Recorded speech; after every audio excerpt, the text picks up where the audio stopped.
বাংলাদেশে আর বাংলাদেশের বাইরে পৃথিবীর বিভিন্ন প্রান্তে যেখান থেকে চ্যানেল আই দেখছেন, আপনাদের সকলকে সাদর আমন্ত্রণ তৃতীয় মাত্রা দেখবার জন্য। প্রিয় দর্শক, সাম্প্রতিকের নানা বিষয় নিয়ে আলোচনার জন্য আমার সঙ্গে স্টুডিওতে রয়েছেন আমার ভাই, বসা আছেন ঢাকা বিশ্ববিদ্যালয়ের মার্কেটিং বিভাগের অধ্যাপক ডক্টর মিজানুর রহমান, এবং আমার ডানে রয়েছেন সাবেক সংসদ সদস্য এবং বিএনপি নেতা মোহাম্মদ গোলাম মাওলা রনি। স্বাগত আপনাদের দুজনকে তৃতীয় মাত্রায়। এখনও পর্যন্ত আলোচনার রেশটা আছে, সেটা হচ্ছে যে মার্কিন সহকারী পররাষ্ট্র মন্ত্রী মিস্টার ডোনাল্ড লু বাংলাদেশে এবং দক্ষিণ এশিয়ায় অত্যন্ত আলোচিত। তিনি দক্ষিণ এবং মধ্য এশিয়া বিষয়ক পররাষ্ট্রমন্ত্রী, সহকারী পররাষ্ট্রমন্ত্রী বাংলাদেশ সফর করে গেলেন। এবং এই সফর থেকে কি বোঝা গেল? এটা কি যুক্তরাষ্ট্র পুরো 180 ডিগ্রি ঘুরে গেল, নাকি কিছুটা ক্যারট অ্যান্ড স্টিক প্রক্রিয়ার মধ্যে ঢুকলো, নাকি তার চেয়ে আসলে কিছু করার নেই, অসহায়ত্ব প্রকাশ পেল? নানাভাবে নানানজন বিচার বিশ্লেষণ করবার চেষ্টা করছেন, এবং এটা হয়তো আরও অনেকটা সময়ই বাংলাদেশে চলবে, কেননা বাংলাদেশ এক ধরনের ভূ রাজনীতির সম্পর্কের টানা পোড়েনের মধ্যে আছে, বা নানা রকমের ব্যালেন্স বাংলাদেশকে করে চলতে হচ্ছে নানান কারণে। সেই আলোচনা আমরা ধাপে ধাপে এগোবার চেষ্টা করব। কিন্তু প্রথমেই আমি আপনাদের দুজনের কাছ থেকে বুঝতে চাই যে এই সফরটিকে, কারণ মার্কিন যুক্তরাষ্ট্রের গত 1.5-2 বছরের যে এফোর্ট, তার থেকে অনেকখানি, কারণ মিস্টার লুয়ের কথা ধার করেও যদি আমি বলি যে আমরা অনেক এফোর্ট দিয়েছি একটা অবাধ, সুষ্ঠু এবং অহিংস নির্বাচনের জন্য, বাট এখন যা হওয়ার হয়ে গেছে, সামনের দিকে তাকাই। প্রফেসর মিজানুর রহমান। ধন্যবাদ। প্রথমে বলি, ডোনাল্ড লু হচ্ছে এশিয়া এবং এই অঞ্চলের, দক্ষিণ এশিয়া অঞ্চলের ভারপ্রাপ্ত ওই এলাকার দায়িত্বপ্রাপ্ত আন্ডার সেক্রেটারি, এসিস্ট্যান্ট সেক্রেটারি, এবং সে ওয়াশিংটনে চাকরি করে। আর এটা হচ্ছে তার ফিল্ড, এই এলাকাটা হচ্ছে তার কার্যক্ষেত্র, এটা নিয়ে কাজ করে। তো এখানে যে সকল বিষয়, ও কিন্তু শুধু বাংলাদেশে আসেনি, ইন্ডিয়া থেকে আছে, সে প্রথমে শ্রীলঙ্কা হয়ে নেপাল এবং ইন্ডিয়া থেকে শ্রীলঙ্কা হয়ে বাংলাদেশ, অর্থাৎ যে এলাকাটা তার কর্মক্ষেত্র, সে এলাকায় তো তার অনেক বিষয় থাকতে পারে, অনেক বিষয়ে। তো এটা একটা আমার কেন জানি মনে হয় এটা রুটিন চেক আপের মতন, মানে যে কাজটা সে ওয়াশিংটনে বসে করে এখানে ফিল্ডে এসে সরজমিনে দেখার জন্য যে ব্যাপারটা, আমি এর বেশি এটার আমাদের দিক থেকে যেটা হলো যে প্রতিক্রিয়া, এটারও যেহেতু একটা হিস্ট্রিক্যাল প্রেক্ষাপট আছে গত বছরের বারবার আসা যাওয়ার মধ্যে দিয়ে, কিন্তু তারপরেও আমি যেটা মনে করি আমাদের রাজনৈতিক দলগুলো যেভাবে এটা রিয়েক্ট করছে, বিশেষ করে সরকারি দল, আমাকে যদি এই নিয়ে কেউ প্রশ্ন করতো এবং আমি যদি সরকারি দলের লোক হতাম, আমি ঠিক একজাক্টলি বলতাম যে আমাদের একটা রাষ্ট্রীয় বিষয় আছে, রাষ্ট্রিক বিষয় একটা ফরেন ডেস্ক আছে, এই ডেস্কের উনি দায়িত্ব, অনেক বিষয় আছে, এগুলো নিয়ে কথা বলার জন্য আসছেন, আমরা স্বাগত জানাই। এ না করে আমরা যদি বলি যে ওনাকে তো আমরা আমন্ত্রণ করে আনি নাই, আমি মনে করি এটা কূটনৈতিক দিক থেকে ভাষা না। আরেকদিকে বিএনপি থেকেও একসময় মনে হয়েছিল, বিএনপি আমাদের অতিথি আজকের গোলাম মাওলা রনির ভাষায় ভগবান ঈশ্বর থেকে আরম্ভ করে বিএনপির সব কিছু যে ছিল, তার খবরে বলতেছে ওনার আসা যায় আমাদের কিছুই যায় আসে না। এই যে অনেকটা, এই দুইটাই আমি মনে করি, দুই দিক থেকে যেভাবে পলিটিক্যাল নেতৃবৃন্দ যেভাবে এটাকে উপস্থাপন করছে, আমার মনে হয় এটা খুবই একটা শোভন বা ভালো কিছু না। তবে যেটা মনে রাখতে হবে, এই আপনি যেটা বললেন যে একটা ভূ রাজনৈতিক টানাপোড়েন এই এলাকাটা নিয়ে, এই জায়গাটা নিয়ে আসছে, তো এটাকে একটা পজিটিভ দিকেও আছে। এটা পজিটিভ হচ্ছে, এটা এবং জিও পলিটিক্যাল যে টানাপোড়েনের থেকে কিন্তু একটা সুবিধা নেওয়ারও একটা স্কোপ আছে, যদি আপনি সব দিক হ্যান্ডেল করতে পারেন। তো সেটা আমরা যত যাই বলি না কেন, অনেক ব্যাপারে হয়তো সীমাবদ্ধতা আছে, বাট আমাদের যে ফরেন পলিসি যেটা এখন পর্যন্ত মেনটেন করা আছে এত টানাপোড়েনের মধ্যেও, আপনি একদিকে চায়না, একদিকে রাশিয়া, একদিকে মার্কিন যুক্তরাষ্ট্র, আর এর সাথে ভারত, তো এই চারটা যে মানে 3.5টা বলবো যে এটা মহাশক্তি দেশ, ইভেন এর সাথে জাপান, তো বাংলাদেশ কোনো না কোনোভাবে এদের সাথে সবার সাথে একটা সুসম্পর্ক মেনটেন করে যাচ্ছে।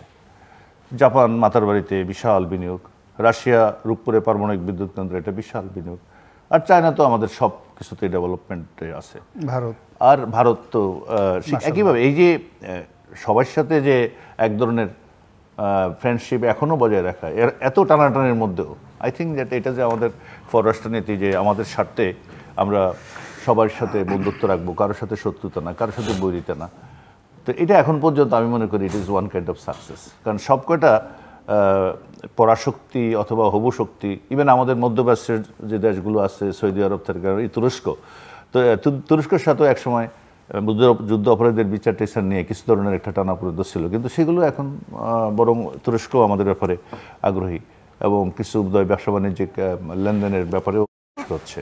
তো সেই দিক থেকে আমরা যদি বলি এখন পর্যন্ত যতটুকু আছে it is in right track আমাদের ফরেন মিনিস্ট্রি বা ফরেন পলিসি থেকে, যে সবকটা বড় শক্তিকে আপনি অ্যাকোমোডেট করার জন্য যে স্কোপটা আপনি করে দিয়েছেন সেটাই। আর এটা হচ্ছে একটা অ্যাডভান্টেজিয়াস পজিশন। এই অর্থে দেখেন, যদিও আমরা বলছি যে আমেরিকা এবং চায়নার সাথে প্রবলেম আছে, আবার ভারতের সাথে আমেরিকার একটু কাছাকাছি সম্পর্ক, তো এই কারণেই আমাদের এই ভূরাজনৈতিক যে অবস্থানটা সেটা পুরোটা কোনোভাবে যেন চায়নার ইয়ার মধ্যে চলে না যায়, তো সেটা হলো ভারত এবং আমেরিকার কনসার্ন। তো এইটার থেকে অ্যাডভান্টেজটা আমরা কী পেতে পারি? একটা প্রকল্প, তিস্তা প্রকল্প, আমি মনে করি এটা একটা অসম্ভব প্রকল্প এবং এটার কোনো বাস্তব ভিত্তি নেই। এটা এনভায়রনমেন্টালিস্ট যারা আছে আমাদের, যারা একটু আমাদের দেশ নিয়ে চিন্তা করে, একটা বিশাল নদীকে আপনি দুই পাশ দিয়ে বাদ দিয়ে পাকা রাস্তা করে দিবেন, এটা যে পরিবেশগত ক্ষতি হবে এগুলো কোনো স্টাডি না করেই এটা প্রকল্প এমনি আকাশে ছেড়ে দেওয়া হয়েছে, এটা আমরা করব। আসলে এই দিয়ে বাংলাদেশের কোনো উপকার তো হবেই না, বরং কিন্তু তিস্তা প্রকল্প তো বাংলাদেশের প্রকল্প, বাংলাদেশের প্রকল্প, বাংলাদেশ ছেড়েছে, চীন বলেছে আমরা অর্থায়ন করব। না না, ওটা ইনিশিয়েটেড, মানে মূল ইয়াটা থিমটা ওখান থেকে আসছে, চায়না থেকে, এবং চাইনিজরা এই এটাতে বিনিয়োগ করার জন্য আগ্রহী। কিন্তু আমাদের দেশের পরিবেশবিদরা, বেশিরভাগ পরিবেশবিদ বলছে এটা কোনো প্রকল্পই হতে পারে না, এরকম একটা মানে ন্যাচারাল একটা নদীকে মেরে ফেলার একটা উদ্যোগ হবে এটা। আর এখানে যা বলতে চাচ্ছে ভারত অর্থায়ন না, সেটাই বলছে। এখন টাকাতে চায়না যখন এটা আগ্রহ দেখাচ্ছে, আমাদের আমি তো আপনি বলছেন বুড়া যদি টানা পড়েন না, আমরা we are in advantageous position, বরং এখন ভারত বলতেছে আমরা এই টাকাটা। কিন্তু ভারতের মুখ থেকে কিন্তু আমরা শুনিনি, আমরা শুনেছি বাংলাদেশের পররাষ্ট্রমন্ত্রীর মুখ থেকে। এটা শুনি নাই, কিন্তু আমি বলছি যে এটা চায়না তো এটা করতেছে, ইলেকশন আগেও করছে, পরেও বলছে এটা, এখন ভারত বলতেছে এটা আমরা অর্থায়ন করব। মানে তার এই প্রকল্পটা আসলে আমার ব্যক্তিগত অভিমত হচ্ছে এটা কোনোদিনই একটা বাস্তব প্রকল্প না, এবং একটা রাজনৈতিক প্রকল্প।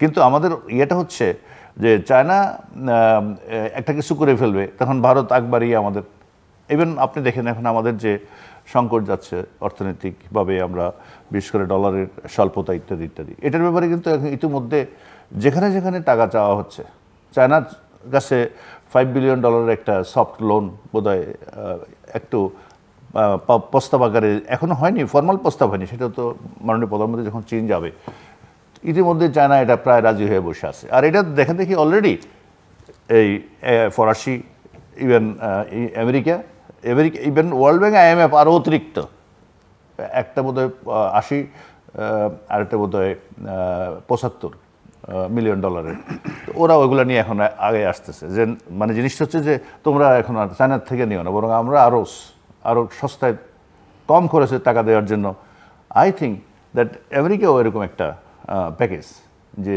এই ভাই চায়নার দিকে গেলে তোমাদের খরচ বেশি পড়ে যাবে, অতএব বরং এটা আমরা বেশি হেল্প করবো তোমাদের। তো আমি ইটস অ্যান অ্যাডভান্টেজিয়াস পজিশন, যে আমাদের মূল বিষয়টা হচ্ছে যে আমাদের জিওগ্রাফিক্যাল যে লোকেশনটা, সেই আবারও বলছি, গোলাম মোল্লা রনিও আমার সাথে একমত হবে, আমাদের দেশের গণতন্ত্র, মানব অধিকার, শ্রম, যেসব কথাবার্তাগুলো বলেছে, এবং বিএনপি রাজনীতি, বিএনপি অফিসে যাওয়া, আওয়ামী লীগ অফিসে যাওয়া, এগুলো আসলে মোটেই আমেরিকার নট ম্যাটার অফ ইন্টারেস্ট। আর বিশেষ করে এখন যে পরিস্থিতিতে আমেরিকা পড়ছে, বিশেষ করে গাজা ঘটনার পরে, তারা যে খুব জোরালোভাবে কোথাও মানবাধিকার, হিউম্যান রাইটস এইসব কথাবার্তা বলবে, এগুলো কেউ তাদের বলার ওই মুখটাই তাদের নাই। যার কারণে আমাদের সুশীল সমাজের সাথে যখন মিটিং হয় এইবার, সেখানে সুশীল সমাজ যায় না জেলুস ছিল কিনা, সেই সুশীল সমাজের ওখানে বরং উল্টা আমেরিকায় চাপে পড়তেছে। বরাবর যেগুলো আমাদের ইস্যুসগুলো নিয়ে যে সকল কমপ্লেনগুলো হয়, যে সকল আলোচনাগুলো হয়, এগুলো ওখানে কোনো ইম্পর্টেন্স পায় নাই, বরং গাজা এবং গাজার ইয়ে নিয়ে তাকে জবাব হিমশিম খেতে হয়েছে, আর এখানের মানবাধিকার নিয়ে কথা বলার বা বেশ কিছু বলার সে অবস্থাটাই নেই। তো সেটা হলো আমি এটা মূল ব্যাপারটা হচ্ছে ইন্দো প্যাসিফিক এই যে রিজনটা, জোনটা, এখানে চায়নার উপস্থিতি আর চায়নার একটা খুব ঘনিষ্ঠ মিত্র এখানে থাকুক, যারা চায়নাকে সহযোগিতা করবে, সেইটাকে টপকে that America want that somebody, at least Bangladesh যদি তাদের খুব জোরালো একটা অ্যাটলিস্ট যদি হয় যে হ্যাঁ নিরপেক্ষ থাকে, তাহলে তাদের জন্য একটা বেনিফিট। এটি হলো তাদের মূল লক্ষ্য ইন্দো প্যাসিফিক ইয়েতে, এই ইয়েতে। আরেকটা হলো আমাদের এখানে প্রায়ই আমরা বলি আমেরিকার সম্পর্ক বাংলাদেশের সাথে এটা দ্বিপাক্ষিক না, বহুপাক্ষিক সম্পর্ক। ইন্ডিয়া এখনও আমেরিকানরাই হচ্ছে ডাইরেক্ট ফরেন ইনভেস্টমেন্টের হাইয়েস্ট। আমাদের যতগুলো গ্যাস ক্ষেত্র এখন আমরা গ্যাস পাচ্ছি অলমোস্ট অ্যারাউন্ড 50% আমেরিকান গ্যাস কোম্পানিগুলো থেকে নিচ্ছি আমরা, এবং মাল্টিন্যাশনাল বহুজাতিক কোম্পানিগুলো সেগুলো। More important thing is that আমাদের যে সমুদ্রে যে ব্লকগুলো ইতিমধ্যে টেন্ডার হয়ে গেছে এবং 7টা বহুজাতিক কোম্পানি এখানে পার্টিসিপেট করছে, এই 7টার মধ্যে বেশিরভাগই আমেরিকান কোম্পানি। তারপরে আমাদের আবার এটা একটা বড় একটা ব্যাপার, দেশ জ্বালানির তো সারা পৃথিবীতেই সংকট, বরং এখানে জ্বালানির একটা সমূহ সম্ভাবনা তারা দেখে নাও, এখন 7টা কোম্পানি ইন্টারেস্ট দেখাইছে, এর মধ্যে আমেরিকান। এর বাইরেও আরও আছে, যেটা কেন বলা হয়, আমাদের গোলাম মাওলা উনি প্রায় বলে বিমান উড়োজাহাজ কেনার ব্যাপারটা, বোয়িং। তো বোয়িং বিক্রি করার জন্য স্বাভাবিকভাবে এটা আগেও চেষ্টা চলছে। আর ওইদিকে ইউরোপিয়ান ইউনিয়ন থেকে বোয়িং বিক্রি করার জন্য প্রেসিডেন্ট তো ফরাসি প্রেসিডেন্ট নিজেই চলে আসছে। সো এগুলোর মধ্যে আমি এগুলো পুরোটাই ছিল ব্যবসায়িক স্বার্থ সংশ্লিষ্ট এবং ব্যবসাটা কীভাবে জোরালো করা যায়। আর বাংলাদেশ আমি মনে করি এটা এই দিক থেকে খুব অ্যাডভান্টেজাস পজিশনে আছে, যেহেতু সবাই বাংলাদেশের সাথে সম্পর্ক রাখতে চায় এবং ব্যবসা করতে চায়। তো সেইটা যদি বজায় রাখতে পারে, তো আমি মনে করি যে এই ফরেন পলিসি বা এই যে বিদেশিদের আনাগোনা এর মধ্যে দিয়ে বাংলাদেশ বরং ভালোই করে, এটা মানে ক্ষতিগ্রস্ত হওয়ার আমি কোনো সম্ভাবনা দেখি না। মিস্টার গোলাম মাওলা রানী, আপনি শুনছিলেন এবং আমি আসলে প্রশ্ন যেখান থেকে করেছেন প্রফেসর মিজানুর রহমান বিস্তৃত করেছেন, আসলে ধাপে ধাপে যে প্রশ্নগুলো করবার প্ল্যান ছিল সেটা মোটামুটি উনি কাভার করে দিয়েছেন, শুরু এবং সমাপ্তিটাও মোটামুটি একভাবে টেনে দিয়েছেন। সো আপনার টেক শুনতে চাই। আমরা গত কয়েকদিন ধরে আপনার কথাবার্তা নানা জায়গায় শুনছি, আপনার নিজের ব্লগেও শুনছি, লেখাও পড়ছি।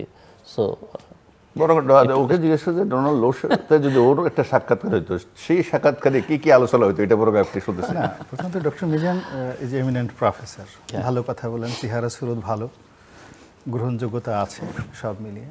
তো যার জন্য আপনি যে ইশারা করেছেন সে প্রথমে ইশারাই কাফি করে দিয়েছে সবাইকে। আর যে কথা বলেছেন এর বাইরে আপনার আমার আসলে যাওয়ার কোনো সামর্থ্য নেই। মূলত ডোনাল্ড লু এবার যেভাবে এসছেন, তা আসার আগে কিন্তু মোরালেস একটা ভয় ছড়িয়ে পড়েছিল আসার আগে, এবং এটা ছিল বলতে গেলে আমেরিকার পক্ষ থেকে কেয়ামতের ভয়, যে ডোনাল্ড লু আসছেন এবং আসার পরে কিছু একটা হবে, এরকম একটা ভয়। কিন্তু উনি আসার পরে যেভাবে বৈঠক করলেন, যেভাবে গেলেন এবং যেভাবে চললেন, তাতে বাঙালির সাহস ভীষণ রকম বেড়ে গেছে। এবং এখানে যারা আওয়ামী লীগ তাদেরও সাহস বেড়ে গেছে, বিএনপি যারা আছে তাদেরও সাহস বেড়ে গেছে। হ্যাঁ, সাহস বেড়ে গেছে। এবং অনাগত দিনে এটা বাংলাদেশের জাতীয়তাবাদ এবং বাঙালি জাতীয়তাবাদ দুটোর ক্ষেত্রেই অনাগত দিনে খুব ভালো একটা ইতিবাচক ফলাফল নিয়ে আসবে। প্রথমত ডোনাল্ড লু এইবার যে কষ্ট পেয়ে গেছেন এখান থেকে, যেহেতু আপনার অনুষ্ঠানটা একটা মান আছে, সবাই দেখে। আমার নিজের চ্যানেলে আমি যে ভাষায় ব্যবহার করি, এখানে সেই ভাষাটা ব্যবহার করা ঠিক হবে না।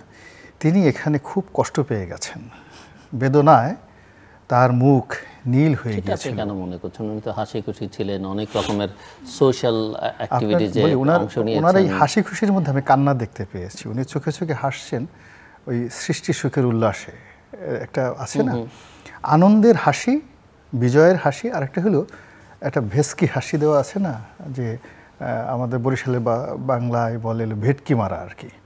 হাসি আসছে না, পিছন থেকে কেউ খামচে ধরেছে, কিন্তু আপনাকে হাসতে হবে। তো ওইরকম ওনার হাসির মধ্যে বেদনা ছিল, পরাজয় ছিল, অপমান ছিল। কেন? প্রথমত দেখেন, উনি জনাব সালমান এফ রহমান সাহেবের বাসায় গিয়ে একটা বৈঠক করেছেন, নৈশভোজে গিয়েছেন। তো আমেরিকার যদি আপনি রাজনৈতিক পলিসি ধরেন, তাহলে সালমান এফ রহমান সাহেবের সঙ্গে তার বৈঠকটা তার বাসায় না হয়ে এটা যদি পররাষ্ট্রমন্ত্রী হাসান মাহমুদ সাহেবের বাসায় হতো। কিন্তু এটা তো আমরা নির্বাচনের আগের থেকে যতবার মিস্টার লু ঢাকায় এসেছেন ততবারই মিস্টার সালমান রহমানের সঙ্গে বৈঠক এটা আমি এটাই বলতে চাচ্ছি যে প্রত্যেকবারই তিনি এই কাজটি করেছেন। এই কাজের মধ্যেই আগেরবার আমরা সমীকরণ খুঁজি নেই, বাট এবার খুঁজেছি। নর্মালি আমরা যেটা জানি যে সালমান এফ রহমান সাহেবের সাথে চায়নার একটা ভালো সম্পর্ক আছে, পাকিস্তানেরও একটা ভালো সম্পর্ক আছে, যেখানে পাকিস্তানের যে প্রেসিডেন্ট তার ব্যক্তিগত বন্ধু। এবং আমরা এটাও শুনেছি যে ভারতের সঙ্গে তার একটা ভালো সম্পর্ক নেই। তো ভারতের সাথে যেহেতু ভালো সম্পর্ক নেই, আমেরিকার সঙ্গেও তার ভালো সম্পর্ক থাকবে না। মধ্যে যখন ভিসা নিষেধাজ্ঞা আসলো তখন সঙ্গত কারণে সবাই পয়েন্ট আউট করেছে যে যে কয়জন লোক এই ভিসা নিষেধাজ্ঞার মধ্যে পড়তে পারেন তার মধ্যে সন্দেহ দৃষ্টি সালমান এফ রহমান সাহেবের বাসায়, মানে তার দিকেই গেছে। তো সেই সালমান এফ রহমান সাহেবের কাছে যখন তিনি গেছেন, ওটাই তার প্রথম পরাজয়। এবং তার বাসায় গিয়ে তাকে খেতে হয়েছে, তার সঙ্গে পাশে বসে কথা বলতে হয়েছে। তো এখন এই জিনিসটি আসলে আমেরিকার সঙ্গে যায় না, ডোনাল্ড লুয়ের সঙ্গে যায় না। তারপরে তিনি অন্যান্য যে মানে তাকে নিয়ে পত্রপত্রিকার একটা উন্মাদনা ছিল, থাকতো সবসময়, বুদ্ধিজীবীদের একটা উন্মাদনা থাকতো। তিনিও মানে একেবারে রাজপুত্র রূপকথা রাজপুত্র রূপে আসলেন। তো এইবার তিনি একেবারে রীতিমতো গ্ল্যাডিয়েটরের পর্যায়ে তিনি এখান থেকে তিনি গেছেন। এবং আমার মনে হয় এই ভদ্রলোকের অনাগত দিনে তিনি আর বাংলাদেশে আসবেন না। এর কারণ হলো তিনি যদি শুধু আমেরিকান হতেন তাহলে হয়তো তার মধ্যে এশিয়ান রক্ত আছে, তো এশিয়ান রক্তের মধ্যে একটু লজ্জা শরমের একটা ভাব থাকে। এর কারণ হলো যেখানে সরকার দলের সাধারণ সম্পাদক জনাব ওবায়দুল কাদের বলছেন আমরা তো তাকে দাওয়াত করে আনিনি। তো আপনি চিন্তা করেন আপনার বাসায় কেউ গেছে, আপনি বাড়িওয়ালা গৃহকর্তা, তো আপনি বলছেন যে কে এলো না গেলো, লেদু গেদু ধলা, আমি তো তাকে দাওয়াত করে আনিনি। এর সে তো আসলে একজন ভদ্রলোকের অপমান থাকে না। তারপরে তিনি কেন আসছেন আমি তাও জানি না রাষ্ট্রের পক্ষ থেকে। এরপরে গৃহকর্তা যিনি প্রধান ব্যক্তি, বাংলাদেশের প্রধানমন্ত্রী শেখ হাসিনা, ইতিপূর্বে তিনি তার সঙ্গে বৈঠক করেছেন। এমন আমরা শোনা কথা যে প্রধানমন্ত্রীর সঙ্গে বৈঠক করার জন্য গণভবন বঙ্গভবনে তার যাওয়ার চেষ্টার কোনো ছিল না, কিন্তু সেটা তিনি পারেননি। তিনি ডক্টর হাসান মাহমুদের অফিস পর্যন্ত গিয়েছেন এবং ডক্টর হাসান মাহমুদের সাথে কথা বলতে গিয়েও তাকে যথেষ্ট বিনয়, ভদ্রতা, তারপর তাকে ডিপ্লোম্যাটিক কার্টিসি, যেটা সচরাচর এই গত কয়েক বছরে দেখা যায়নি, তাকে কিন্তু সেই জিনিসটা করতে হয়েছে। তো সেই দিক থেকে আমার ব্যক্তিগত অভিমত হলো যে মিস্টার ডোনাল্ড লুর যদি মানে ব্যক্তিগত এখানে পছন্দের বিষয় থাকে অনাগত দিনে উনি আসবেন না। আর ওনার যদি ন্যূনতম শক্তি থাকে, সামর্থ্য থাকে, রিফিউজাল ক্ষমতা থাকে, তাকে অ্যাসাইন করলেও আসবেন না। দ্বিতীয়ত আমার যেটা মনে হচ্ছে যে মার্কিন যুক্তরাষ্ট্রে বাংলাদেশ থেকে তারা বিভিন্ন সময় যারা রাষ্ট্রদূত বা বড় বড় পদে চাকরি করে এরা কিন্তু বাংলাদেশ থেকে যাওয়ার পর প্রায় সবারই কপাল পুড়েছে। আমি এই গত 10-15 বছর যে কজনের রাষ্ট্রদূত গেছেন তারা কোনো ভালো পদ পদবিতে যেতে পারেননি। মার্শা বার্নিকাটের কথা আলাদা, বাট বেশিরভাগ ক্ষেত্রে আমি বেশিরভাগ কথাটা বলছি, সবাই না। তো সেক্ষেত্রে এখানে যারা আছেন বা মিস্টার ডোনাল্ড আছেন তাদেরকে একটা টার্গেটের উপর তারা কাজ করেছেন। সেই টার্গেটে তারা এই বাংলাদেশের ব্যাপারে আমেরিকাকে একটা আশাবাদ দিয়েছে। আদারওয়াইজ প্রায় প্রতিদিন যেখানে পররাষ্ট্র দপ্তরে বাংলাদেশকে নিয়ে ব্রিফিং হতো, it's not a matter of joke. তারপর মিস্টার ব্লিংকেন সরাসরি যেখানে কথা বলেছেন, যেখানে বাইডেন পুরো বিষয়টা জানতেন। তো সেখানে যে রেজাল্টটা আসছে সেই রেজাল্টে বাংলাদেশে দাঁড়িয়ে তাকে বলতে হলো যে আমরা এই নির্বাচনের আগে যা কিছু করেছি এখানে একটা বিরূপ পরিস্থিতির সৃষ্টি হয়েছে, একটা হার্ড টাইম গিয়েছে, কঠিন সময় গিয়েছে, অপ্রীতিকর অনেক ঘটনা ঘটেছে এবং আমরা এই জিনিসগুলো ভুলে যেতে চাই, আমরা আর পিছনের দিকে তাকাতে চাই না। এটা হলো ভদ্র ভাষায় বলেছেন। আর যদি ইসলামিক আদায় হুজুরের কাদায় হয়তো তো বলতেন তওবা আস্তাগফিরুল্লাহ লা হাওলা ওয়ালা কুওয়াতা ইল্লা বিল্লাহ। এবং এটা উনি চেষ্টাও করেছেন, উনি সালামও দিয়েছেন। নর্মালি দেখেন এই সালাম নিয়ে কিন্তু অনেক গণ্ডগোল হয়, এই ফিলিস্তিনে গিয়ে কি হচ্ছে, এটা আরবি ভাষা নিয়ে সমস্যা হয়। তো সেই আরবি ভাষা সে বক্তব্য শুরু করেছে সালাম দিয়ে, আসসালামু আলাইকুম দিয়ে সে তার বক্তব্য সে শুরু করেছে। তো বুঝেন যে সেটা তো তারা চেষ্টা করে কোনো দেশে গেলে তাদের ভাষায় কথা আগে তো আমাদের ভাষা হলে সুপ্রভাত বলবে, এটা তো সালাম আমাদের ভাষা, সালাম আমাদের ভাষা না। সে যদি আরব দেশে যায় তো সেখানে গিয়ে আমরা তো সালাম দিই। যাক, এনিওয়ে, তো এই জিনিসগুলো সে যখন বলছে, বলার পরে আমার কাছে যেটা মনে হয়েছে যে তিনি তার সর্বোচ্চ যে জায়গা সেই জায়গা থেকে তিনি সরে আসছেন এবং যে কথাগুলো তিনি আমেরিকানরা সাধারণত সরি বলে না, সাধারণত আমি কখনো এদেরকে সরি বলতে দেখি না। ভিয়েতনাম যুদ্ধের হাজার হাজার টন তারা বোমা ফেলছে। বোমা ফেলার পর একেবারে ভিয়েতনামের যখন একেবারে যুদ্ধ সাইনিং হবে তার আগে আরেক দফা বোমা ফেললো, যে কেবলমাত্র তাদের জিতটা রাখার জন্য। এবং শুধু তাই না, আপনি দেখেন এই যে অ্যাটম বোমা তৈরি করা হলো, আমি পড়তেছিলাম যে ফ্র্যাঙ্কলিন ডি রুজভেল্টের কাহিনী, যে আমেরিকার পরপর 4 বার যিনি নির্বাচিত হয়েছেন, দ্য অনলি প্রেসিডেন্ট, আর কোনো প্রেসিডেন্ট 2 বারের বেশি হয়নি। এই ভদ্রলোককে কিন্তু মেরে ফেলা হয়েছে। মেরে ফেলা হয়েছে এই কারণে যে তিনি এই জাপানে পারমাণবিক বোমা ফেলতে চাননি। এই জন্য তিনি যখন ছিলেন রেস্টে ছিলেন, ওই একে বলা হয় লিটল হোয়াইট হাউস, সেখানে তাকে মানে ক্লিনিক্যালি তাকে ডেড ঘোষণা করা হয় এবং এখন পর্যন্ত তদন্ত হয়নি। সিমিলারলি কিউবার যখন প্রবলেম হলো, আমেরিকা সবাই চেয়েছে যুদ্ধ করার জন্য, কিন্তু জন এফ কেনেডি যুদ্ধ চায়নি, সেটা শান্তিপূর্ণ সমাধান করেছে। এই জন্য দেখেন তার মাথার সামনে থেকে গুলি করা হয়েছে, পিছন থেকে গুলি করা হয়েছে, এবং এখন পর্যন্ত আমেরিকার মতো জায়গাতে সেই তদন্ত রিপোর্ট প্রকাশিত হয় না যে কেন এই কারা কি উদ্দেশ্যে প্রেসিডেন্ট জন এফ কেনেডিকে গুলি করলো। সেম আপনার আব্রাহাম লিঙ্কন, কি তার অপরাধ ছিল? দাসপ্রথা উচ্ছেদ করেছে। তারপরে দেখেন আপনার মার্টিন লুথার কিং জুনিয়র, সে কিছু বলেনি, সে বলছে আমি একটা স্বপ্ন দেখছি। কি দেখছি? একজন ব্ল্যাক ম্যান আর একজন হোয়াইট ম্যান পাশাপাশি বসে তারা গল্প করবে এবং একসাথে হাত ধরে চলবে। এই স্বপ্ন দেখার অপরাধে তাকে গুলি করে মেরে ফেলা হয়েছে। এটা হলো তাদের জিদ। তো সেই জিদের জায়গা থেকে এসে যখন বাংলাদেশে তারা আবার বলেছে আমি সরি, এটার দুটো দিক আছে। সরি কি বলবো? সরি বলছে এইভাবে, মানে তবা বলছে এইভাবে যে আমরা ভুলে যেতে চাই, পিছনের দিকে তাকাতে চাই না, আমরা নতুন একটা সম্পর্ক স্থাপন করতে চাই। এটা আমেরিকার ইতিহাসে নেই। তারা এখন পর্যন্ত ইরাকের ব্যাপারে সরি বলেনি। নট ইভেন বুশ রিটায়ার্ড করার পরে ইরাকের ব্যাপারে সরি বলেনি। ইভেন ব্রিটেনে সরি বলা হয়েছে যে আমাদের একটা ভুল যুদ্ধ ছিল, ফ্রান্স বলেছে, কিন্তু এখনও আমেরিকা ইরাকের সিদ্ধান্তের ব্যাপারে সরি বলেনি। আফগানিস্তানের মতো জায়গাতে ইন্ডিয়াকে ফেলে দিয়ে 20 বছরের যুদ্ধ পুরো গুটিয়ে 1 মিনিটের মধ্যে তারা সেখান থেকে চলে গেছে। একটি বারের জন্য কিন্তু তারা সরি বলেনি।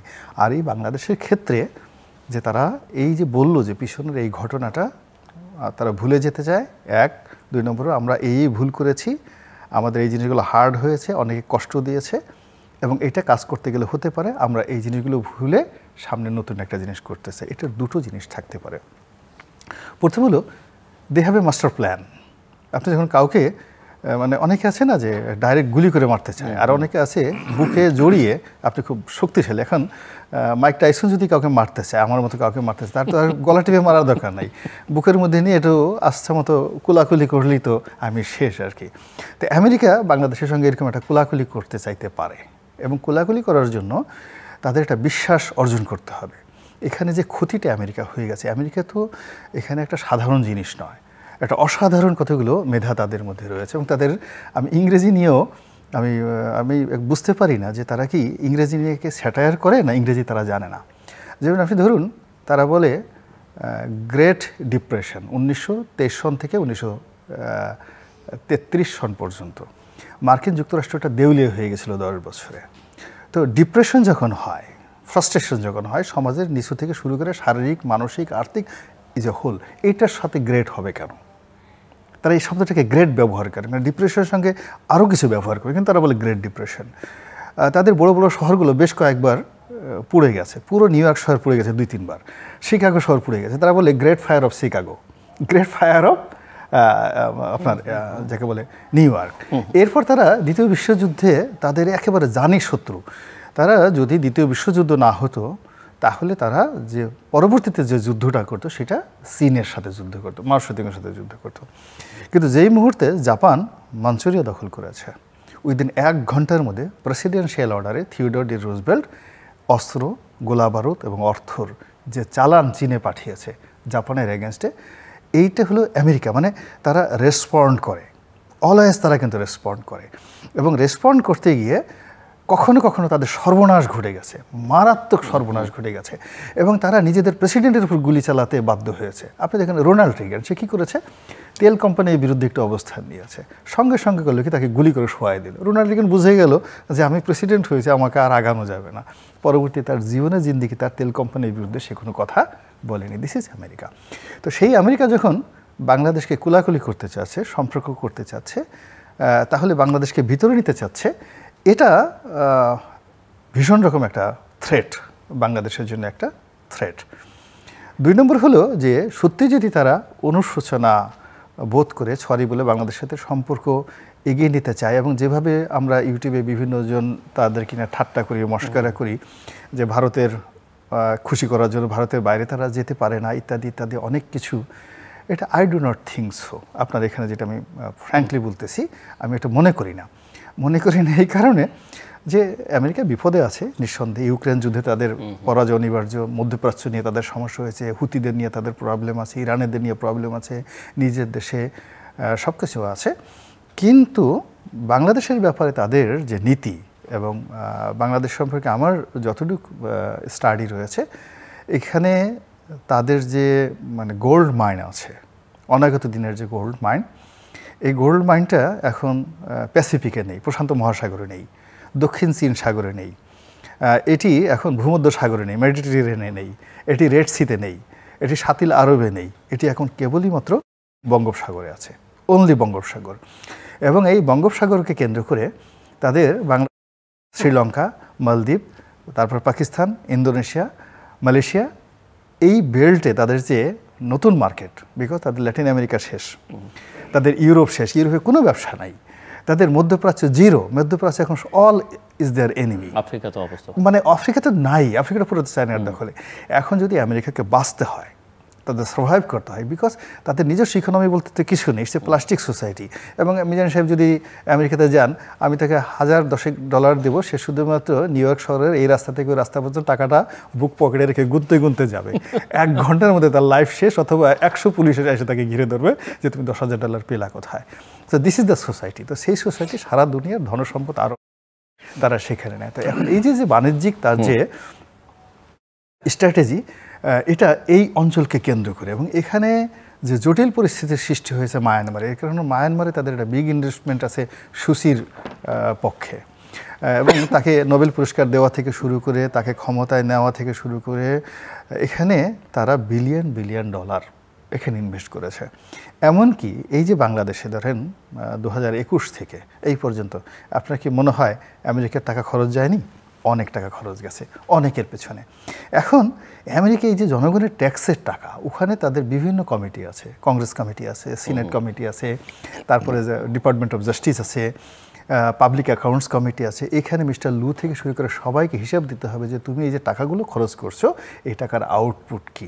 ফলে মিস্টার লু যেভাবে বলে গেছেন, এটা না, এটা আমি মনে করি এক ধরনের ইঙ্গিত। আর দ্বিতীয়ত যে সে যেভাবে সালমান সাহেবের সাথে মিটিং করেছেন, এবং মিটিং করার পরে সালমান সাহেব যেভাবে র্যাবের বিষয়ে তিনি যে ইতিবাচক কথা বলেছেন, এবং সেটা সঙ্গে সঙ্গে যেভাবে রেসপন্ড করেছে, ইট মিনস স্টেট ডিপার্টমেন্ট থেকে ডাল মে কুছ কালা হ্যায়।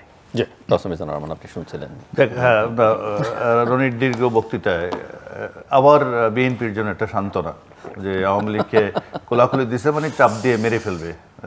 কারণ ইনফ্লুয়েন্সিয়াল যারা বিএনপির যে 2023 সালের পুরো আন্দোলন কিন্তু ইউটিউবের আদলেই চলছে। ইউটিউব থেকে ওই প্রতিদিন ব্রিফিংয়ের কথা বলছে ওয়াশিংটনে, দ্যাট ওয়াজ নট, ওখানে একটা সাংবাদিক ওখানে ঢুকে গেছিল, আসপারি না কি জানি যে নাম এক্স্যাক্টলি, আনসারি, বিএনপির একজন নেতা, একটা পত্রিকায় চাকরি নিচ্ছে, এবং সেই পত্রিকার সাংবাদিক হিসেবে প্রতিদিন ওখানে ঢুকতো।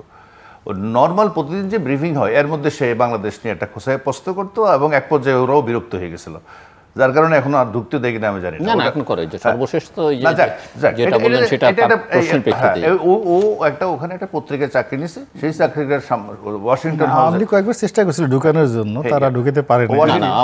মানে সময় টেলিভিশনেরও একজন, না আমি বলছি ওয়াশিংটনে ওখানে ওই প্রতিদিন যে বাংলাদেশের জন্য কোনো ব্রিফিং হয় না, বিভিন্ন ঘটনা নিয়ে বক্তব্য রাখে, আরও ওখান থেকে একটা প্রশ্ন করতো ওই বিএনপি রিজবির স্টেটমেন্ট অথবা কোনো একটা পত্রিকার থেকে ওইটা বলতো, আর ওটা নিয়ে বাংলাদেশ নিয়ে আলাদা করে ওই সময় কোনো ব্রিফিং করার কোনো ব্যাপার নেই।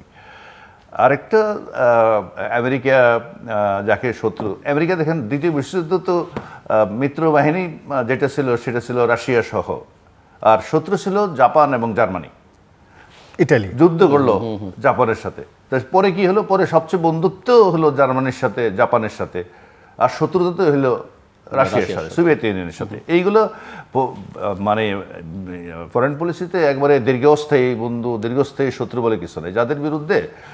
এবং জাপানে গিয়ে প্রত্যেক বছরই ওই সরি বলে না, ওই নতুজানু হয়ে মনুমেন্ট ওখানে বন্ধুত্বের ব্যাপারে আমরাই বিশ্বস্ত, মানে আমরা কারোর সঙ্গে বন্ধুত্ব করলে অতএব এইটা আমি বলছি যে এইগুলোর কোনো ইয়ে নেই। জাপান আর জার্মানি হচ্ছে যাদের বিরুদ্ধে যুদ্ধ করছিল তারাই হচ্ছে এখন সবচেয়ে ভালো ফ্রেন্ড আর কি সেটা। আর সালমান এফ রহমানের বিরুদ্ধে তো ওই যে বিভিন্ন ইউটিউবের বাটপার যেগুলো বিদেশে পলাতক আসামি, যেগুলো এই ভিসা হয়ে স্যাংশন হয়ে গেছে, সালমান যেতে পারে নাই, ওখান থেকে ফিরে আসছে, দুবাই থেকে ফিরে আসছে, এইসব কাহিনীগুলো। আর প্রত্যেক দিনে একটা ডেট দিত, এই 7 তারিখে পতন হয়ে যাবে, 8 তারিখে স্যাংশন এসে যাবে, 10 তারিখে। আর বিএনপির আন্দোলনটা ওই ইভেন এখন পর্যন্ত ওই যে ইউটিউবাররা যেভাবে চালাচ্ছে, রিজভী সাহেবরা সেই প্রোগ্রামটাই দিয়ে যাচ্ছে। এখন আমি জানি না আজকে আমাদের সম্মানিত ইউটিউবার, যেহেতু ওনারও একটা চ্যানেল আছে, উনি বলছেন যে কোলে নিচে মানে হচ্ছে এটা চাপ দিয়ে এটা একটা বিরাট উদ্বুদ্ধ হওয়ার জন্য খুব একটা মানে আমার মনে হয়। আরেকটা মজার জিনিস আসছে যে গোলাম মাওলা রনি কিন্তু যারা বিরোধী দল আন্দোলন করে তাদের পক্ষের একজন বলিষ্ঠ নেতাই লোক। আমেরিকা প্রচুর টাকা খরচ করছে, তো টাকা এটাই অভিযোগটা কিন্তু একদিন সরকারি দল থেকে অনেকে করছে, বিদেশি টাকা খেয়ে এইসব আন্দোলনগুলো, বড় বড় সমাজগুলো জড়ো হয়েছে। তো এটার একটা স্বীকৃতি মৌলী থেকে পাওয়া গেল, কারণ আমেরিকানরা প্রচুর টাকা খরচ করছে। নিশ্চয় এটা আওয়ামী লীগকে সরানোর জন্য ব্যাখ্যা দিতে হবে আর কি। আওয়ামী লীগকে সরানোর জন্য আওয়ামী লীগের টাকা দেয়নি, টাকাটা তাহলে ওই যে বড় বড় সমাবেশ করা হলো যেটা অনেকে বলে, তো সেখানে আসছে কিনা এটা গোলাম মালিকের রনিকে এটা জবাব দিতে হবে, টাকা কারা কারা পেল। আমি বলছি আপনার জবাব 1 নম্বরে আপনারা দিয়ে আসছে 2 বিপ কেস আর কি, কাঁচা ডলার একদম। আমি যে কথাটা বলছি, আপনার আমেরিকান ফরেন পলিসিতে আসলে খুব স্থির একটা কিছু বিষয়, বহু জায়গায় পরাস্ত হয়েছে, বহু জায়গায় পরাজিত হয়েছে এবং লেজ গুটিয়ে চলে গেছে, এরকম ঘটনা বহু আছে। এবং সেটা অনন্তকাল ধরে শত্রুতা বজায় রাখছে এরকম ইতিহাস নেই। বহু দেশের সাথেই তাদের ফ্রেন্ডশিপ আগে ছিল না, পরে যুদ্ধ অবস্থা থেকে আবার ফ্রেন্ডশিপের মধ্যে আসছে। তো আমি যেটা আবারও বলি, আমেরিকান, ইউর রাইট, আমেরিকান ইকোনমিটা হচ্ছে ওয়ার ইকোনমি বলা হয়, ওয়ার ইন্ডাস্ট্রি, যাতে যুদ্ধ এক জায়গায় না এক জায়গায় যুদ্ধ থাকতে হবে। এই কথাটা এর আগেও আপনার এখানে বলে গেছিলাম। যেদিন আফগানিস্তান থেকে সৈন্য প্রত্যাহার করা হলো, তখন এমনি একটা টকশো চলছিল, এমন ব্রেকিং নিউজ হচ্ছে আমেরিকান থেকে আর তখন ওই যে টকশোতে যেটা হয়, প্রশ্নে তো ওরা কোনো কুলকিলার থাকে না যে স্যার আমেরিকানরা সিদ্ধান্ত নিচ্ছে কোন টিভিতে বড় নেই, এই ব্যাপারে আপনার আমেরিকানরা চলে যাচ্ছে আফগানিস্তান থেকে। আমি তখন বলছিলাম যাচ্ছে তো, কোথায় যাচ্ছে? ওরা কি আমেরিকায় যাচ্ছে? না, কারণ আমেরিকার সৈন্যরা সব দেশে চলে যাবে, এটা হবে না, কোনো না কোনো জায়গায় লাগতে হবে। ঠিক জাস্ট এর কিছুদিনের মধ্যে, বোধহয় 1-1.5 মাসের মধ্যে ইউক্রেনের যুদ্ধটা লাগছে, এবং সেখানে আবার আমেরিকার জন্য একটা আয়োজন হয়ে গেল কাজ করার। একইভাবে এই ইউক্রেন যখন এক ধরনের স্থবিরতা, ইউক্রেনের যুদ্ধ আছে কি না এরকম চলছে। এখন গাজাও হয়তো এক পর্যায়ে থামবে, তাহলে একটা জায়গা ঠিক করতে হবে। ইতিমধ্যে জায়গা ঠিক করছে ওরা, এই যে তাইওয়ান এবং এই এলাকায় নিয়ে একটা উত্তেজনা আছে, এইসব জায়গায় করতে হবে। যেটা বলছে রিসোর্স ওই দিকে আর খুব একটা এক্সট্রাক্ট করার মতন বেশি নেই, এই জায়গায় এখনো টাকা বা সম্পদ রয়ে গেছে, তো এখন এই দিক দিয়ে লাগবে, কেনা বলা হয় তাইওয়ান দিয়ে, চায়না টায়না এই দিক দিয়ে লাগবে। এবং সেই জন্যই আসলে এই ইন্দো প্যাসিফিক যেটা বলতেছে, এই একটা বিরাট লম্বা একটা করিডোর তাদের থাকা দরকার, এবং সেটার জন্যই আসলে এই এত কিছু ওই কোয়াড এটা সেটা বিভিন্ন কিছু করা হয়েছে, জাস্ট টু এক্সপ্লয়েট এই এলাকাটা তাদের এখনও বাকি আছে। তো সেটা করার জন্য আমি মনে করি এই যে ডোনাল্ডো আসছে, এবং এটা একেবারে এটাই একটা মানে ভবিষ্যৎ পরিকল্পনার অংশ হিসাবে যতটা না, এর চেয়ে বলছে আমি তাৎক্ষণিকভাবে এখন যেটা একদম যে বাংলাদেশকে একটা বন্ধু হিসাবে, বাংলাদেশকে তাদের সহযোগী হিসাবে তারা এখানে পেতে চায়। আর পেতে গেলে এটাকে যেহেতু শেষ পর্যন্ত এখন যুদ্ধটা চায়নার সাথেই হয়তো পরোক্ষভাবে, ইউক্রেনের যে যুদ্ধ হচ্ছে এটা কিন্তু এক অর্থে রাশিয়া ভার্সাস আমেরিকা মানে ন্যাটো, এর বিরুদ্ধে যুদ্ধ হচ্ছে। ইউক্রেনের তো ওইভাবে সামর্থ্য নেই যুদ্ধ করা, কতক্ষণও টিকতে পারে। পুরো যুদ্ধটাই হচ্ছে, এটা হয়তো সৈন্য পাঠাচ্ছে না, কিন্তু সবই পাঠাচ্ছে। পুরো যুদ্ধটা হচ্ছে আমেরিকা ভার্সাস রাশিয়া। তো সেই যুদ্ধের পরিণতি আমরা দেখতে পাচ্ছি। আমার তো মনে হয় না যত টাকা দেখ, যত রিসোর্স মোবিলাইজ করুক, যত অস্ত্র দেখ, সেখানে রাশিয়া হেরে যাওয়ার কোনো সম্ভাবনা আমি অন্তত দেখি না। রাশিয়া হেরে যাওয়া অসম্ভব একটা ব্যাপার। এখানে এদেরকে হাঁটতে হবে, অত থামতে হবে এক জায়গায়। তাহলে সেই বিষয়টা, যেই প্রেক্ষাপটটা তৈরি হয়, এখানে একটা পর্যায়ে যদি ওগুলো সব মিটমাট হয়ে যায়, ইউক্রেন যুদ্ধ শেষ হয়ে গেল, মধ্যপ্রাচ্যে কোনো উত্তেজনা নাই, তাহলে এই অস্ত্র সম্ভার যেগুলো আছে, ওয়ার ইন্ডাস্ট্রি, এটা কি করবে? তো সেই জন্য কোনো কোনো জায়গায় উত্তেজনা থাকতেই হবে। উত্তেজনার জন্য রণনীতি যেটা বলতে এই এলাকাটা একটা, বাট এখানে ফ্রেন্ডশিপ যদি থাকে, অর্থাৎ আপনাকে আমেরিকার থেকে এসে যদি এখানে মহড়া দিতে হয়, অথবা বাট এই ধরনের একটা আগ্রাসী তৎপরতা যেগুলো বৈদেশিক শক্তিগুলো করে, একটাকে একটা ডিটারেন্ট হিসেবে, প্রতিপক্ষ হিসেবে মানে করা, থামিয়ে দেওয়ার যে ব্যাপারটা, এটা করতে গেলেও তারা দেখে যে মানে কারা কারা আশেপাশে বন্ধু কারা কারা আছে, এবং অ্যাটলিস্ট এটা যত ছোট একটা দেশে হোক না কেন, বাংলাদেশে যেহেতু অবস্থানটা স্ট্র্যাটেজিক্যালি এমন একটা জায়গার মধ্যে, তো এইটাকে এখন তাদের গুরুত্ব দিতেই হচ্ছে। যার কারণে আমি মনে করি ইট ইজ অ্যাডভান্টেজিয়াস পজিশন সরকারের জন্য, বাংলাদেশের জন্য। আর আমাদের মনে রাখতে হবে যে আমরা যত কথাই বলি না কেন, চায়না হয়তো আমাদের কিছু কনস্ট্রাকশনের কাজে কন্ট্রাক্টরি করে বা কিছু ঋণ দেয়, রাশিয়া হয়তো একটা প্রজেক্ট করছে, কিন্তু আলটিমেটলি আমাদের অর্থনৈতিক রিয়েল বড় পার্টনার হচ্ছে ইউএসএ। কারণ আমরা যা কিছু উৎপাদন করি, যা কিছু আমাদের আর্নিং, এর একটা মেজর পোর্শন আমেরিকান বাজার। আমেরিকা আমাদের গার্মেন্টসের, অর্থাৎ আমাদের ফরেন যে কারেন্সির, এটার সোর্স হচ্ছে ইউএসএ। ইভেন রেমিটেন্সের দিক থেকেও কয়েক মাস আগে আমেরিকা 1 নম্বরে ছিল, আমেরিকা 1 নম্বরে ছিল, এখনও হয়তো আছে। কারণ রেমিটেন্স হয়তো হিসাবে যেভাবে আসার কথা ছিল এভাবে হয়তো আসে না, বাংলাদেশ ব্যাংক হয়ে যেভাবে আসতো, হয়তো অন্যভাবে আসতেছে টাকাটা। তো সেদিক থেকে আমেরিকা আমাদের অর্থনৈতিক উন্নয়নে, এক্সপোর্টের দিক থেকে, ব্যবসার দিক থেকে এবং ইনভেস্টমেন্ট, ডাইরেক্ট ফরেন ইনভেস্টমেন্ট দিক থেকে হচ্ছে আমি মনে করবো বেস্ট মানে source of income or business partner হিসেবে উই হ্যাভ টু ট্রিট। এবং আমাদেরকে যত কথাই বলি না কেন, শেষ পর্যন্ত এইটার থেকে বেরিয়ে আসা কোনোভাবেই ঠিকও হবে না। কারণ অতীতে দেখা গেছে যে আমাদের ব্যবসা বাণিজ্যের যে সোর্সগুলো আছে, সেগুলো থেকে আমরা বেশিরভাগ ক্ষেত্রেই হয়তো র মেটেরিয়াল বা অন্যান্য জিনিস ইম্পোর্ট করতে পারি, কিন্তু চায়নায় এখন পর্যন্ত আমাদের রপ্তানির তেমন কোনো সুযোগ তৈরি হয়নি এবং সহজে হবেও না। একই অবস্থা রাশিয়াতেও আমাদের রপ্তানি অতি ক্ষীণ। অতএব আমাদের যদি টিকে থাকতে হয়, কারণ আমাদের পুরাটাই আমরা একটা ইম্পোর্ট ওরিয়েন্টেড কান্ট্রি হয়ে যাচ্ছি, কিন্তু আমাদের এক্সপোর্ট তো আমাদের লাগবে, আর এক্সপোর্টটা করার জন্য তো বেস্ট জায়গায় হচ্ছে ইউরোপ এবং আমেরিকা। অতএব আমাদের কোনো অবস্থাতেই অন্যদের সাথে সম্পর্ক গভীরতর করার মাধ্যমে আমেরিকার সাথে সম্পর্ক খারাপ করা, আমি অন্তত ব্যক্তিগতভাবে এইগুলো এখন একটা ব্যক্তি বিশেষে, একজন অ্যাসিস্ট্যান্ট সেক্রেটারি, জয়েন্ট সেক্রেটারি বা ইভেন সেক্রেটারি, ওখানে মন্ত্রী বলে, প্রতিমন্ত্রী, স্টেট মিনিস্টার আমরা দেশে বলি, তো ওদের একবারের দুইবারের এই যে বডি ল্যাঙ্গুয়েজ, এটা সেটা আমরা যেভাবে চিন্তা করি যে হ্যাঁ, গতবার যখন আসছিল ইলেকশনের আগে, তখন বডি ল্যাঙ্গুয়েজটা একটু শিক্ষক সিলেবে ছিল, একটু টাইট ছিল। আর এইবার পুচকা খাওয়া, ওই মেয়েদের সাথে করা, তারপরে সবার সাথে যেভাবে হাস্যোজ্জ্বল ছবি ফরেন মিনিস্টারের সাথে, that body language is different. Body language foreign পলিসিতে একটা বিরাট নাকি একটা বড় একটা ফ্যাক্টর। এগুলো অ্যানালাইসিস করার জন্য এক্সপার্ট আছে, যে এই তার হাঁটা চলা কথার মধ্যে দিয়ে অলরেডি আমরা কিছু দেখেছি। তা আমার কেন জানি মনে হয় আর কি, ওই এখন আর ওই গোলাম মোল্লা যেটা বিএনপিকে আশ্বস্ত করতে চাইছে যে বুকে নিয়ে একটা চাপা দিয়ে দিবে, এইটা মনে হয় না আর কি। এটা দিয়ে কতটা বিএনপি আশ্বস্ত হবে? কারণ বিএনপি বলে দিচ্ছে এখন আর আমাদের কিছুই যায় আসে না আমেরিকার ব্যাপারে। এবং তারা নাকি ওই পিনাকি যেটা বলে এটাই বলে, যে ভারতের মাধ্যমে আমেরিকা তাদেরকে নির্বাচন থেকে দূরে রাখছে। এই কথা ইউটিউবাররা যা বলে, এখান থেকে পল্টন থেকে একই জিনিস বলে। তো এইটা আমি জানি না।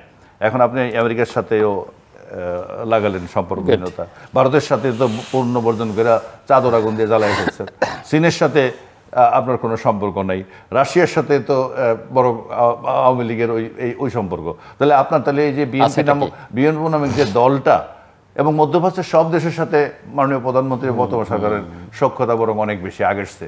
এটা কাতার, কুয়েত, সৌদি আরব যাই বলেন না কেন। তাহলে এখন আর তাহলে বিএনপির যে ফরেন পলিসিতে এটা থাকবে, এটা বিরোধী দল হোক, ফরেন পলিসি থাকবে না। তো তারা কার সাথে যোগাযোগ করতেছে এবং তাদের মানে ওখান থেকে ইয়াটা কি, সোর্সটা কি তাদের? মিস্টার রনি অনেকগুলো প্রসঙ্গে একটা তো উনি বুঝতেই চাইছেন যে, বা বুঝতে না চাইলেও প্রশ্ন হচ্ছেন ইনভেস্টমেন্টটা আমেরিকা আসলে কার পেছনে করলো, আপনার কথার সূত্র ধরে। আরেকটা প্রসঙ্গ যে ভারতের প্রসঙ্গ, এখন ভারতের সঙ্গে যুক্তরাষ্ট্রের আপনিও বলছিলেন যে সম্পর্কটা ভালো, অনেকেই অনেকভাবে এটা ব্যাখ্যা করার চেষ্টা করে, কিন্তু দক্ষিণ এশিয়া আবার ভারতের সেই অর্থে কোনো মিত্র নেই, একমাত্র বাংলাদেশের মধ্যে বললো গভর্নমেন্ট তার ভালো মিত্র। তো এইটা আসলে আমেরিকা, আপনি যেভাবে বলছিলেন যে আমেরিকা এখানে বাংলাদেশকে চায় এবং ভারতকে বাইপাস করে তার আসলে কতখানি সম্ভব, যেটা আপনি বলছিলেন যে আপনি মনে করেন না ওই লেন্সে দেখে। আরেকটা প্রসঙ্গে প্রফেসর মিজানুর রহমান আলোচনা করছিলেন, আমারও আসলে আলোচনার মধ্যে এটি ইচ্ছে ছিল যে এই যে তিস্তা প্রকল্প দীর্ঘদিন ধরে মীমাংসা হচ্ছে না, সমাধান হচ্ছে না,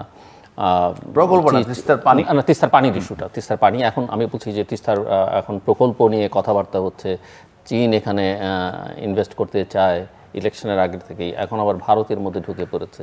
সো এরও আসলে কি নিষ্পত্তি? মূল ব্যাপার হলো আমি আপনার অনুষ্ঠানে আসার আগে একটু লেখাপড়া করে আসার চেষ্টা করি, প্রস্তুতি নিয়ে আসার চেষ্টা করি, সেভাবে আসছি। কিন্তু সমস্যা হলো আমাদের দেশের লোকজন বোকা লোকদের বেশি পছন্দ করে, যারা একটু পড়াশোনা করে আসে তাদেরকে গালাগালি করে, সব জানতা শমশের, উনি ছাড়া বোধহয় আর কেউ কোনো কিছু বুঝে না। তো এই জন্য মানে যে বিষয়গুলো আছে, কথা বলতে গেলে একটা বিপদ আছে।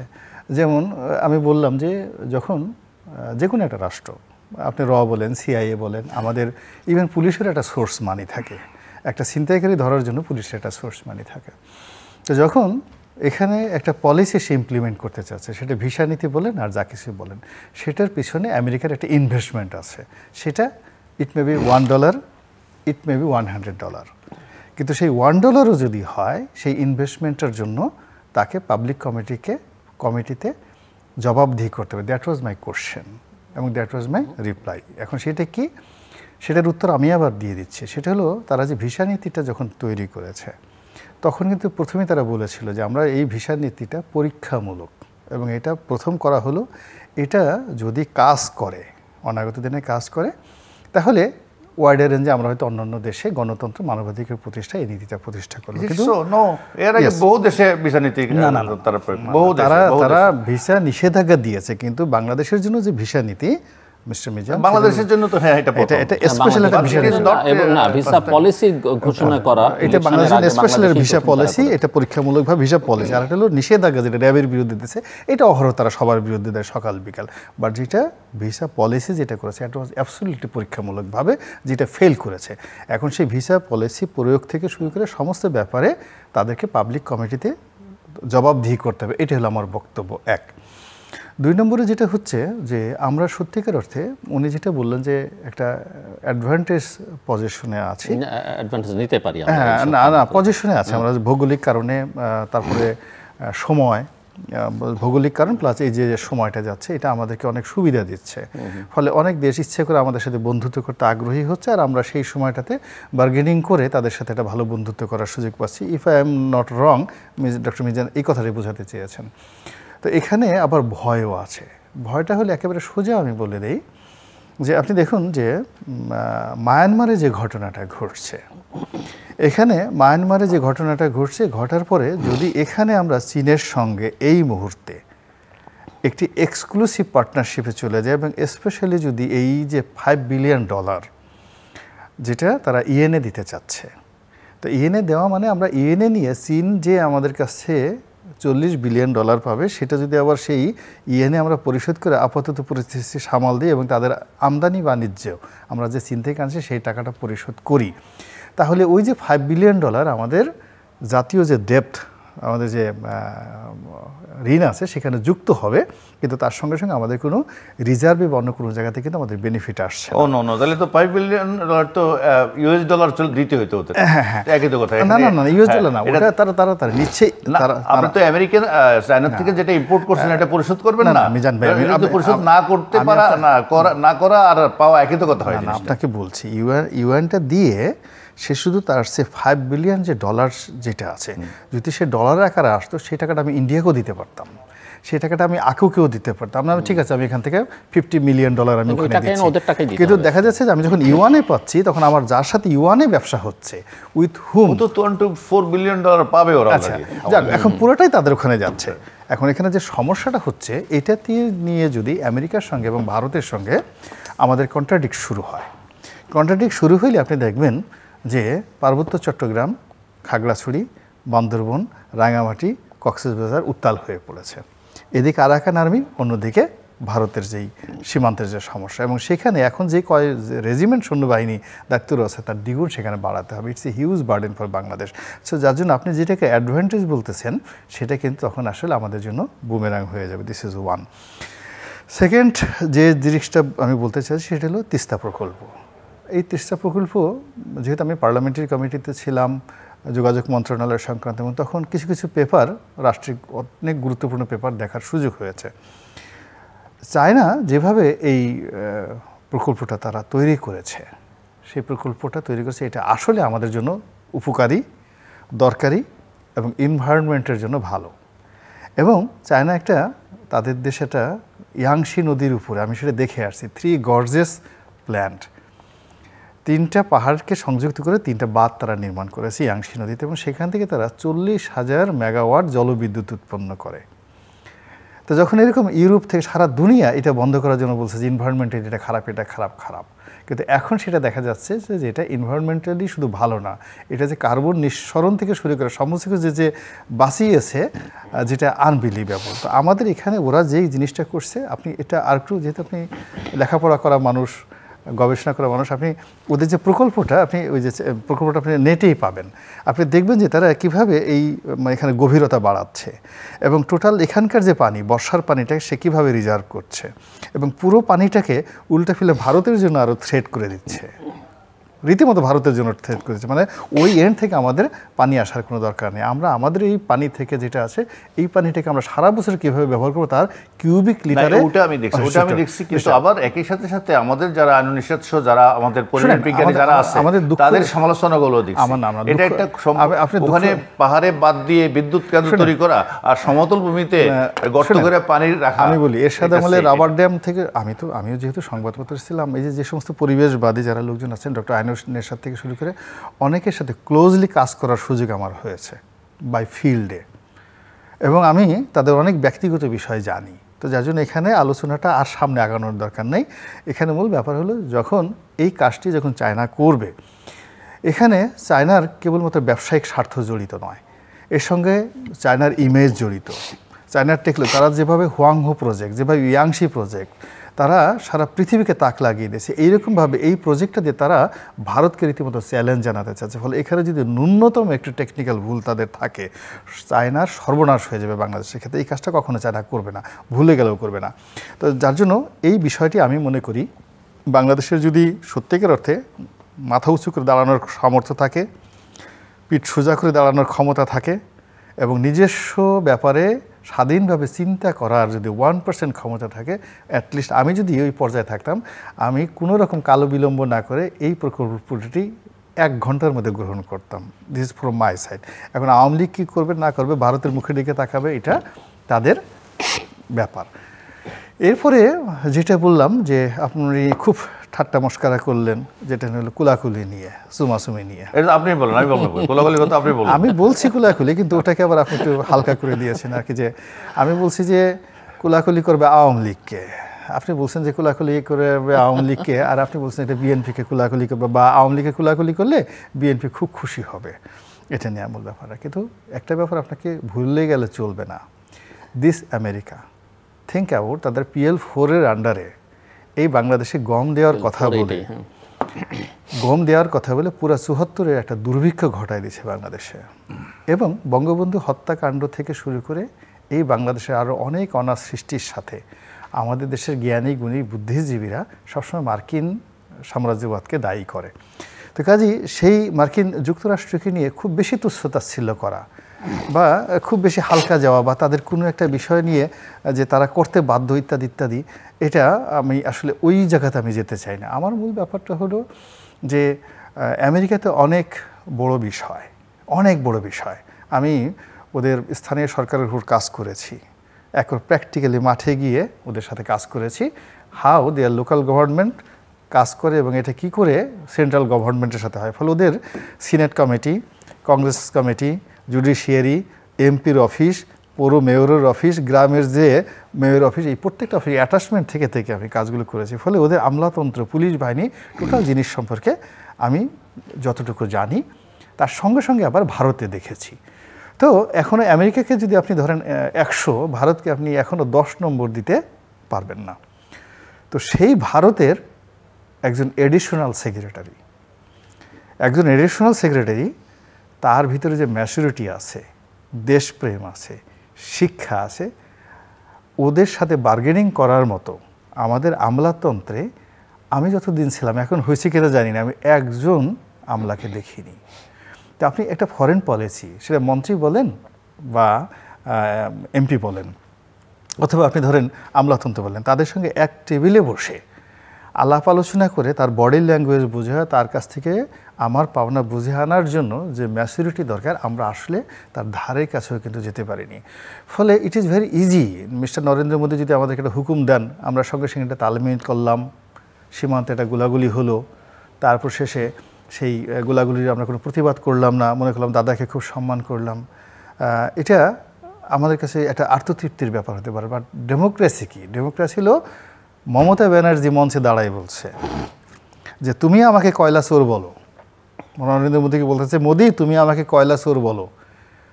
চোর তো বড় চোর তুমি, কেন কয়লা মন্ত্রণালয় তোমার আন্ডারে, তুমি প্রাইম মিনিস্টার, তোমার আন্ডারে কয়লা আন্ডার। ফলে এই জন্য তোমার বিরুদ্ধে অ্যারেস্ট হওয়া উচিত। তুমি গরু চুরির জন্য বিভিন্ন লোককে দায়ী করো, তোমার গরু চুরির জন্য তোমার ভারতে তোমার পাশের লোকটা সবচেয়ে বড় গরু চোর, সে হলো অমিত শাহ, স্বরাষ্ট্রমন্ত্রীর, তার আন্ডারে বিএসএফ। তো বিএসএফের লোককে যদি একটা লোক যদি গরু চুরির জন্য দায়ী করা হয়, অমিত শাহ হলো সবচেয়ে বড় গরু চোর। এবং এইটা মঞ্চে বসে মমতা ব্যানার্জি সেই কথাগুলো বলছে, এবং দ্যাট ইজ ইন্ডিয়ান ডেমোক্রেসি। তো সেই ইন্ডিয়ান ডেমোক্রেসির সঙ্গে যখন আমাকে বার্গেনিং করতে হবে, আমি তার পদলেখন করে, তার হুকুম তামিল করে, বা তাকে একজন স্বৈরাচারী মনে করে আমি নিজে একজন স্বৈরাচারী হয়ে তার হুকুম তামিল করে মনে করলাম আমাদের একটা দোস্তি হয়ে গেছে, নট লাইক দ্যাট।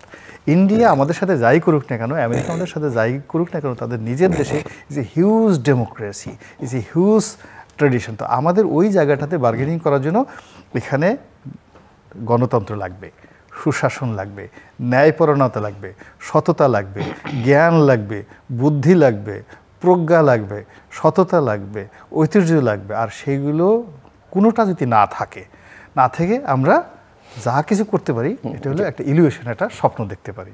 ধন্যবাদ। জাস্ট আমার হাতে আর 1-1.5 মিনিট সময় আছে। না, এটা তো মানে হঠাৎ করে যদি আমরা বলি যে আমাদের যে আমলাতন্ত্র, তাদের মান, তো এটা আমাদের এমপিদের মান, সাবেক এবং বর্তমান মন্ত্রীদের মানও এটাই ধরতে হবে, হঠাৎ করে ওদের মান নিয়ে।